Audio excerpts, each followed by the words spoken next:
Valentine's Day. It's supposed to be this great celebration of love, right? But for so many of us, it ends up feeling like the exact opposite, a day just packed with pressure, crazy expectations, and a whole lot of anxiety. So today we're going to unpack the psychology behind why this one day causes so much stress, and why the healthiest relationships, well, they often just treat it like any other day. I mean, this quote just nails it, doesn't it? You know the feeling. It's February 13th, and suddenly this wave of dread just washes over you. And it's not just about forgetting to buy flowers. It's this deep fear that if you don't pull off some huge, spectacular gesture, your entire relationship might just, implode. But what if all that panic is completely missing the point? And here it is. This is the central paradox we're going to explore. The couples who are the most secure, the ones who are the most deeply connected, they're usually the ones who are least stressed about this one specific date on the calendar. So, what do they know that maybe the rest of us don't? To really get it, we have to diagnose the problem first. So let's dive into the psychology of the Valentine's Day panic. Okay, so researchers like John Gottman and Robert Levinson, these guys studied couples for decades, and they landed on this absolutely crucial idea: relationship maintenance. It's not about the big, flashy gestures. It's about all the small, consistent, daily things you do to keep a partnership healthy and strong. It's pretty much the exact opposite of a once-a-year spectacle. Gottman had this great term for these little actions. He called them bids for connection. And they are just tiny moments where one partner reaches out and the other one turns toward them instead of away. So it's not a dozen roses, it's remembering exactly how they take their coffee. It's not some fancy, expensive dinner, it's putting your phone down and actually truly listening when they talk about their stressful day. This is the stuff that real connection is built on. And this analogy just perfectly illustrates the problem. Pouring all of your effort and energy into February 14th is like going for one single frantic workout. Yeah, it might make you feel good for a minute, but it does absolutely nothing for your long-term health. Relationship muscles, just like our physical ones, need consistent, daily exercise, not some yearly performance. So if it's not about the big gestures, then why do we feel so much pressure to perform them? Let's take a look at what that pressure is actually doing to our brains and to our relationships. Psychologists actually have a term for this: prescribed relationship behaviors. Basically, when we feel like we have to be romantic just because the calendar says so, the action starts to lose its meaning. Your brain, it knows the difference between "I'm doing this because I genuinely want to make you happy" and "I'm doing this because society says I'm a bad partner if I don't." That sense of obligation, it literally sucks the genuine romance right out of the gesture.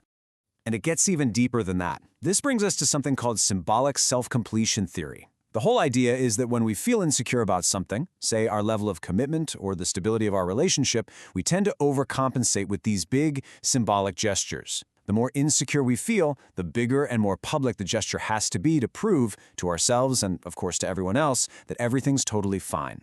And this is the crucial point, right here. We get so caught up in how things look that we forget about how they actually are. It's like spending an hour crafting the perfect, poetic Instagram caption about your amazing partner while you're sitting right next to them, completely ignoring them for your phone.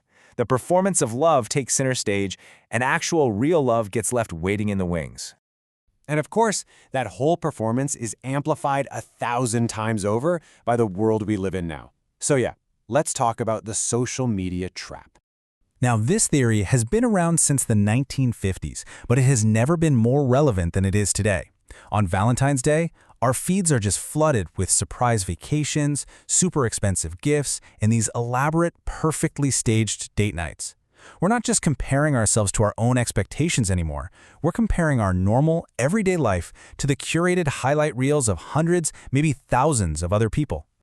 Now, this pressure doesn't just mess with couples. For single people, Valentine's Day can trigger something that psychologists call social pain. And this is the very real, very genuine distress we feel when we're excluded or made to feel like we're on the outside looking in. And this is the truly wild part. Neuroscientists have actually found that the feeling of being left out activates the exact same regions in the brain as physical pain. So when it hurts, it really hurts. But here's the kicker. That pain isn't because you're single. It's manufactured by the cultural expectation that February 14th is a day you absolutely must be celebrating with someone. You take away that expectation, and it's just another Thursday. Okay, so we've diagnosed the problem. Now let's talk about the solution. What does a healthier way to love actually look like? This is where self-expansion theory comes in, and it's a great one.